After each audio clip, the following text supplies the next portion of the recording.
My future self came to see me today.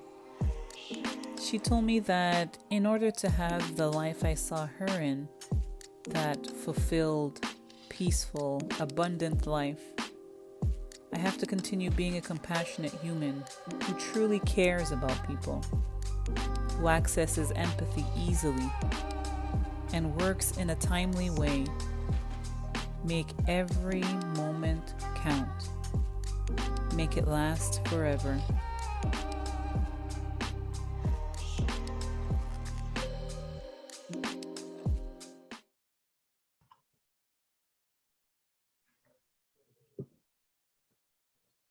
Hey, Tanya, long time no see.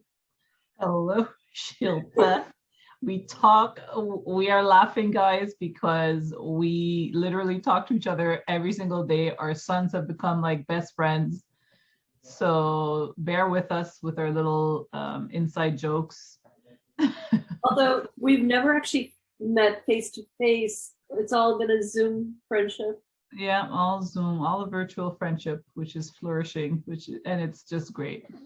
Absolutely. Okay. Well, without further ado, Tanya, I have questions for you. Yes, spit him out. And sorry, guys, you're gonna hear my son. He's with us today. And I had to close the window, so. Okay, tell us about yourself, Tanya, how you arrived at becoming a mompreneur.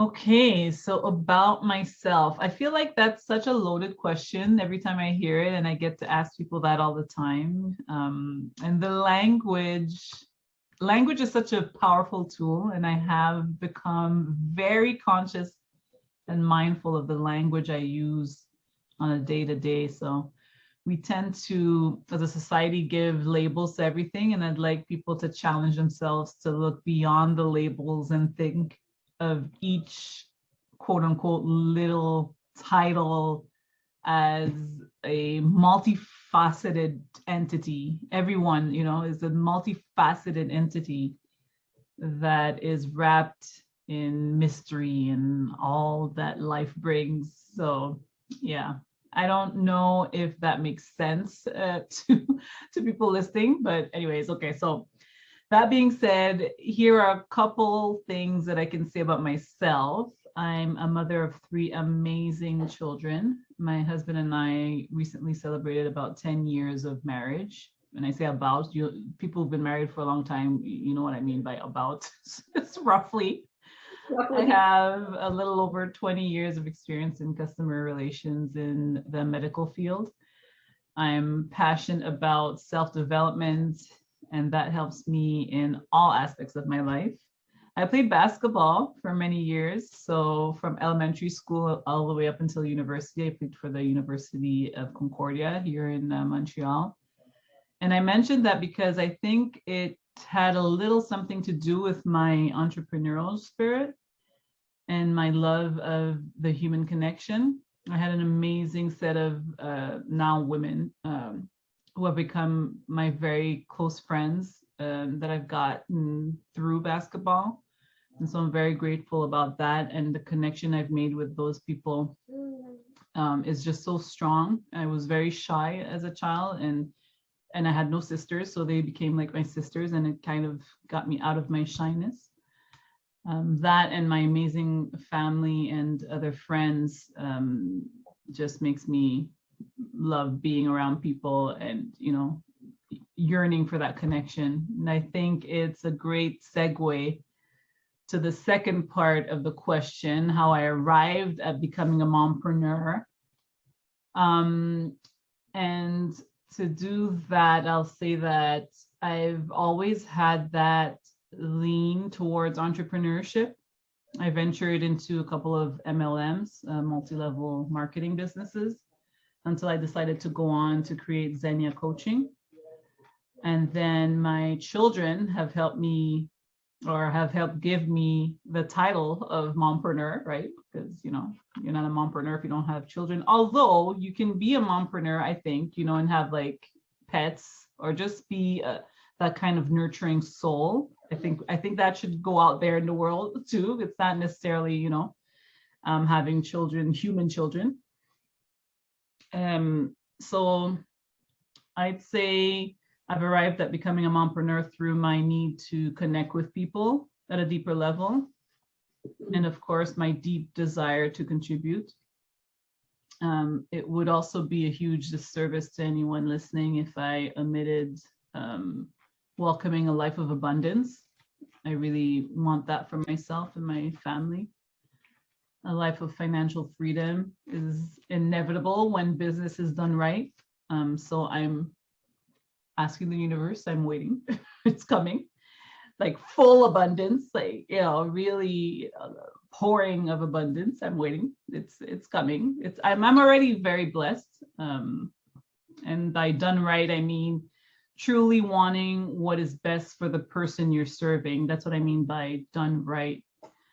So yeah, that's about it. So Shilpa, tell our audience a little about yourself and how you arrived at becoming a mompreneur. Well, okay. Let's start with something that really struck me when you were saying how language is critical in communication and connection. I've always been very conscientious of words that I use. And it's interesting because as a mindfulness practitioner, and I call myself a practitioner because I'm not perfect, but a mindfulness practitioner, I do have a very keen awareness of what I say and how I say it. And one of my favorite quotes, and I have to figure out who said it, but it's words can be windows or it can be a wall. That's a good one, yeah. Yeah, and so I want to hone in on that because you mentioned the multifaceted nature of who you are, and that I'll go into that deeper as I explain why I want to be a mompreneur. But let's just say words and being multifaceted is like one of my core values, and how I communicate with others is very essentially part of my personality. Like I enjoy it, but I also am very conscientious of the words and labels that I use. And that also helps our children as they start perceiving the world. Okay, so a little bit about where I'm at in my life right now. I'm a mom of a 8-year-old child, but I'm only a mom of one child. And I honor all the souls who can take care of more than one soul because I have a good one. But it being a mom to me was interesting because I'm an older mom.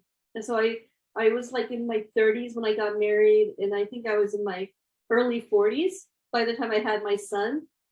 And there was a whole new mindset I needed to have going to like elementary school and preschool, where the people that are dropping off their children look like they could be children themselves.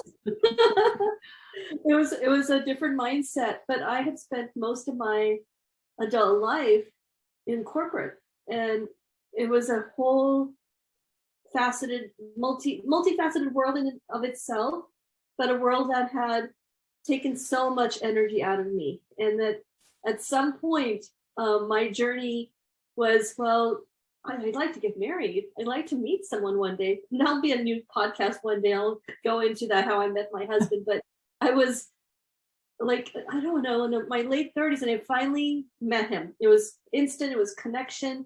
And the moment I met him, there was like this little seed of thought that came into my head, like, do I really want to go back to corporate? But I stayed for another 10 years. But I remember telling him and researching, if I were to become an entrepreneur, what would it take? What would I want to do? So I started kind of dabbling, if that's a right word, in the world of becoming an entrepreneur. I shortly, like before 2019, or in the early part of 2019, even started a catering business. And I've always loved to cook, and I considered, well, do I want to do that? And that's another podcast on its own. But let's just say fast forward to now, 2019, I did a tremendous amount of soul searching, and a good childhood friend came to visit. And I think there are moments where the universe is just trying to nudge you and talk to you. Yeah. And it comes through communication through somebody you can trust.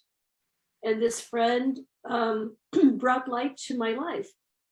She reminded me that, wow, I mean, you have this incredible relationship with your husband, a beautiful child, a beautiful home.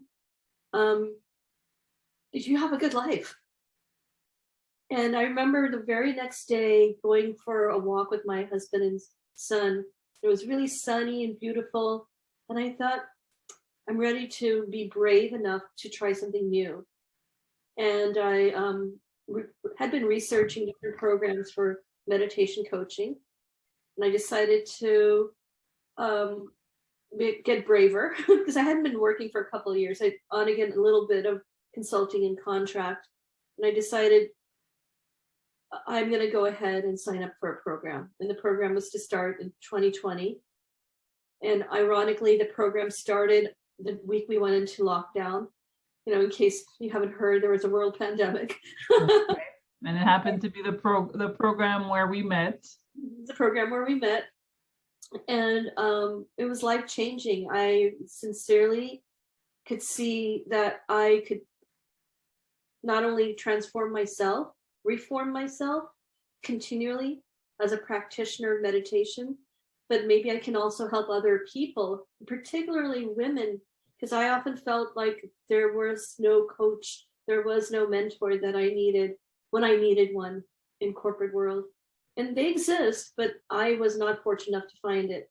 So I'm hoping I can be that person for other women. And you are that person, yes, you are that person now for other people. I think it's appropriate for us to shout out to Sura. That's where we got our certificate from. So it was a great program that helped both of us. Yeah, absolutely. Tremendously, yeah. It's a program that Sura uses Sura Flow, and it definitely brought a flow of energy to our life, right? Our entrepreneur life. And having said that, yeah, what I did in corporate, it was instrumental in helping me now. I used to always say, well, I have all these design and research skills. I should have my own business and just be my own designer and researcher. And part of what Tanya and I do, or what we do now, is we interview people. And I find it so refreshing. I get energized when I hear other people's stories. A lot of what I did in corporate was ethnographic research. And I just love just giving somebody that safe space. Yes. And their story will help others. Yes, absolutely. Yeah, I feel the same way. So I think I answered your question. Yes, you answered it very well. Okay, so Tanya, another question for you. Yes. What is the biggest display of emergence to date when it comes to your business? Good question. My biggest display of emergence to date, I would have to say, is my collaboration with you. It has pushed me to quickly learn and produce and put out content that would probably stay stuck in my head for forever or in files on my computer. I absolutely love this collaboration because I don't think there are many out there that are like it. And it's sad to say, but it's only because, unfortunately, many people aren't able to put their ego aside for long enough to collaborate with someone else. And it's not to say that we haven't displayed a couple of ego conversations, but they're never huge egos that are flaring and aren't able to listen to each other. So I think it's an amazing collaboration. I think it has to be the biggest display of emergence because it's pushing me to be consistent. And there's truly something magical when we're able to empower each other. And I would love for our listeners to be able to find that someone they can empower or be empowered by, because I feel like this is a nice little opportunity for people to just connect and come together, you know, and be able to help each other out. So, and I feel like this could be a nice little opportunity for me to plug in our upcoming Mindful Mompreneur Moments podcast that will be launching in October, sometime in October. We're not sure exactly when yet. So I'm shamelessly putting it out there so you can stay tuned for that. All of you listening, stay tuned for our Mindful Mompreneur Moments podcast. That's it for me. Okay, yes, absolutely. I'll start from the end and then work a little bit higher in terms of that question. Yeah, exactly. So starting from what Tanya said, yes, we have, I guess, given birth.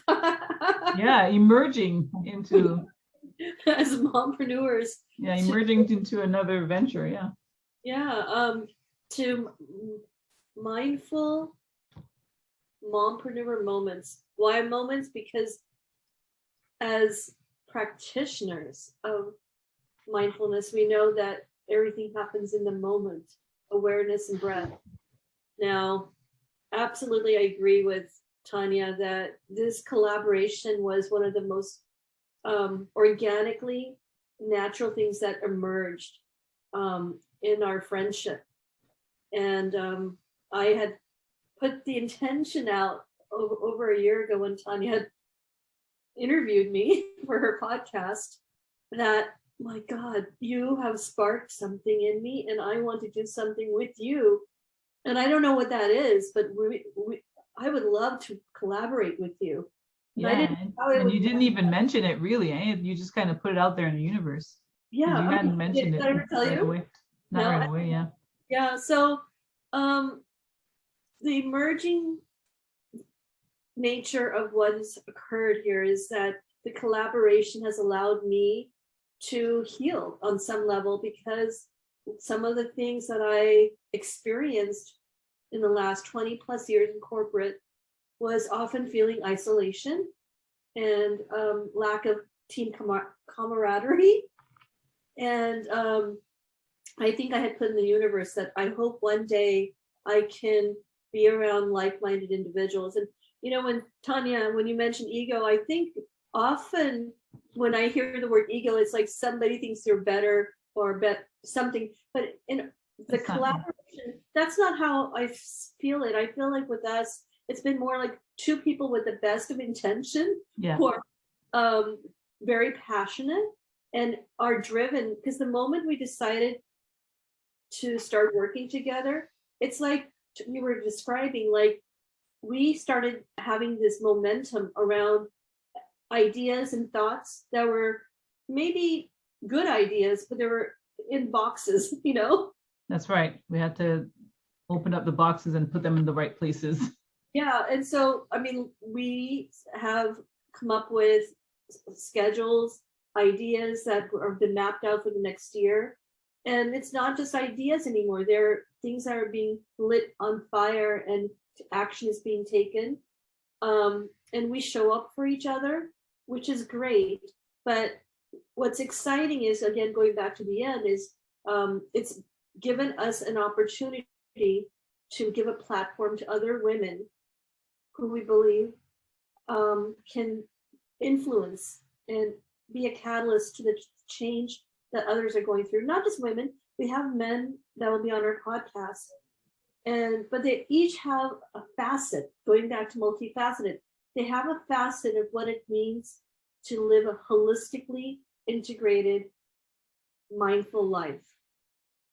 And so I look forward to our listeners giving us some love in the near future when they start listening to our podcast. Yeah, absolutely. Because we truly want to be able to empower the guests that we have on our podcast and be able to share their light as well, because we are very much alike in the sense that we have the best interests of the person that we are interacting with. And so because we have the best interest for that person, we hope that also that person has the best, not even we hope, because we know that the people that we choose are like-minded as well. And so the power of connection and empowering each other, I think, is just going to go, it's going to skyrocket. So I always like to tell our audience, this is just like, you're going to see us make bloopers out of all of these initial things that we're doing, all of our lives. Oh, by the way, we do lives every Monday on our Facebook page. So we're going to put the links on the description of this podcast, but be sure to go and follow Mindful Mompreneurs on Facebook. But every Monday every we go Monday. live, and we're the matcha moms. Yeah, the matcha mindful mompreneur moments There's a on lot of Mondays. There's an moment. Yeah, with all the M's. The M is longer. But anyways, we love to empower our guests and in turn empower our audience, and then be able to see them thrive. So that's why we like you guys also to join into the conversation, so we can see what you're doing, to see if you got inspired. And anyways, I'm going to stop talking, but we're getting so passionate about what we're doing. And so there's no doubt that we're going to be using these as bloopers, because, you know, we're going to start off with this technology that's dated. You see our screens are not high tech, but watch us, guys. This is just the beginning. I have a good feeling about this, because the best of intentions are out there for everyone. And just to give our listeners a little bit of a glimpse, in the month of September, the first set of podcasts will be coming out for Mindful Mompreneurs will be around the topic of emergence, which we will, that's our meta topic, emergence. And then next month is emergence and resilience. And then we have emergence and holistic wellness, and emergence and tuning in and healing. So that's for the next 4 months. And we have some great, I would call them souls, lined up. Beautiful souls with beautiful messages. A lot of anecdotes, like we will share stories from people who've survived a variety of life challenges that others can relate to. Yeah. And stay tuned, guys. It's going to be a great podcast with some inspirational people. So Tanya, without further ado, the final question. Yes. Insights. Give me your insights, Tanya. Okay, so insights. I'm going to share one or maybe two. And I shared this on one of our lives, and it's operate out of faith and not fear. That's one of my biggest insights, to operate out of faith and not fear. One of what I like to call my virtual mentors, his name is Peter Sage. If you want to look him up, he's pretty good. Always says we live in a growth-centric universe, not a comfort-centric universe. So things are going to be thrown at us that will make us grow. It's not going to make us comfortable. It's going to make us actually very uncomfortable sometimes. And it just makes us grow. Whatever comes at us, you have to put it in the perspective of, how can I grow from this? We're here to grow, and love is at the center of that growth. So that would be my insight. How about you, Shilpa? So my upbringing was strongly influenced by, and I would say my path was set at a young age without me even knowing, by Paramahansa Yogananda, my guru. And one of the messages that I've learned from my upbringing is fear nothing but fear itself, and keep on keeping on. And honestly, when I say I'm work in progress, I am. I get teary-eyed, because every day I have to show up for myself. There are days where I'm like, okay, well, because I set the bar really high. Yeah. Once you set the bar really high, it's so easy to get messy and fumble. And I'm going somewhere with this. My point is that it's okay to not be perfect. Show up every day and keep practicing. Mindfulness is a practice. Yeah. And be kind to yourself. So that's what I mean by fear nothing but fear itself. Keep on keeping on. And like Tanya said, have faith. Yeah. Beautiful. I hope this resonates with a lot of people, because I'm telling you, you gave me chills a couple of times. So it was a great one. I think we were both kind of like, we're just going to have a conversation here, and whatever resonates. We'll stick to whatever. And we usually don't edit our stuff, guys. So No. what you get is what you get. So thanks, Shilpa. Thank you. One thing for our audience, what Tanya just said, is kind of reiterating it, is that authenticity is one of our core values. Yes, absolutely. So, like I said, what you see is what you get. And we are a work in progress, as are many of our fellow humans. So bear with us, but stick with us, because I think that the guests that we have are inspirational, and I think we can all learn a lot from each other. So with that, I will say many blessings to all of you. Many blessings to you, Shilpa. Many blessings. Many blessings to our listeners. Yes.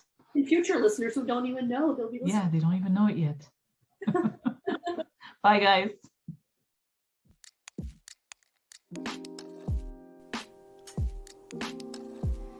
As always, I thank you for tuning in.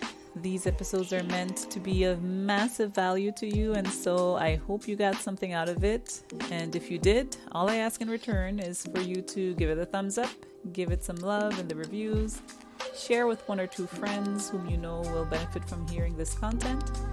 Check out the links in the description. Continue to lead with empathy, and I'll catch you on the next episode. Many blessings.